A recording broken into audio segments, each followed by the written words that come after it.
ሁሉም ነገር ከንቱ ነው። በኢየሩሳሌም የነገሰው የዳዊት ልጅ ሰባኪው ቃል። ሰባኪው ከንቱ ከንቱ የከንቱ ከንቱ ሁሉም ነገር ከንቱ ነው ይላል። ከፀሐይ በታች ከሚለፋበት ተግባር ሁሉ ሰው ምን ትርፍ ያገኛል? ትውልድ ይሄዳል፣ ትውልድ ይመጣል። ምድር ግን ለዘላለም ጸንታ ትኖራለች።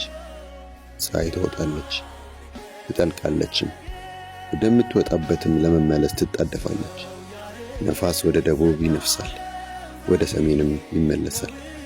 ዞሮ ዞሮ ይሄዳል፣ ዘወትርም ወደ ውደቱ ይመለሳል። ወንዞች ሁሉ ወደ ባህር ይፈሳሉ፣ ባህሩ ግን ፈጽሞ አይሞላም። ወንዞች ወደ መጡበት ስፍራ ወደዚያ እንደገና ይመለሳሉ። ሰው መናገር ከሚችለው በላይ ነገሮች ሁሉ አድካሚ ናቸው።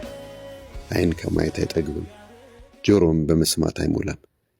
የነበረው ነገር እንደገና ይሆናል፣ የተደረገውም ተመልሶ ይደረጋል።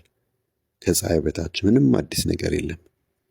ማንም እነሆ ይህ አዲስ ነገር ነው ሊል የሚችለው አንዳች ነገር አለን? ቀድሞውኑ በዚሁ የነበረ ነው፣ ከኛ በፊት የሆነ ነው። የቀድሞ ነገሮች መታሰቢያ የላቸውም፣ ወደፊት የሚመጡትም ቢሆኑ ከእነርሱ በኋላ በሚተኩት አይታወሱም። ጥበብ ከንቱ ነው። እኔ ሰባኪው በኢየሩሳሌም የእስራኤል ንጉሥ ነበርሁ። ከሰማይ በታች የተደረገውን ሁሉ በጥበብ ለማጥናትና ለመመርመር ራሴን አተጋሁ። አምላክ በሰዎች ላይ የጫነው እንዴት ያለ ከባድ ሸክም ነው! ከፀሐይ በታች የተደረገውን ነገር ሁሉ አየሁ። ሁሉም ከንቱ ነፋስንም እንደመከተል ነው። የተጣመመውም ሊቃና አይችልም፣ የሌለም ነገር ሊቆጠር አይችልም። እኔም በልቤ እነሆ ከኔ በፊት በኢየሩሳሌም ከገዙት ከማንኛቸውም ይልቅ ታላቅ ሆኛለሁ፣ ጥበብም በስቶልኛል፣ በብዙ ጥበብና ዕውቀት ተመክሮም አልፌአለሁ አልሁ። ከዚያም የጥበብና የእብደትን የሞኝነትንም ነገር ለመገንዘብ ራሴን አተጋሁ። ይህም ነፋስን እንደመከተል መሆኑን ተረዳሁ። ጥበብ ሲበዛ ትካዜ ይበዛልና፣ ዕውቀት ሲጨምርም ሐዘን ይበዛል።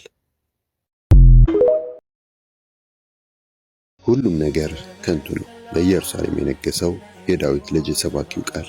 ሰባኪው ከንቱ ከንቱ የከንቱ ከንቱ ሁሉም ነገር ከንቱ ነው ይላል።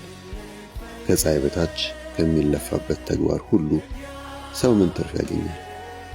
ትውልድ ይሄዳል፣ ትውልድ ይመጣል። ምድር ግን ለዘላለም ጸንታ ትኖራለች። ፀሐይ ትወጣለች ትጠልቃለችም፣ ወደምትወጣበትም ለመመለስ ትጣደፋለች።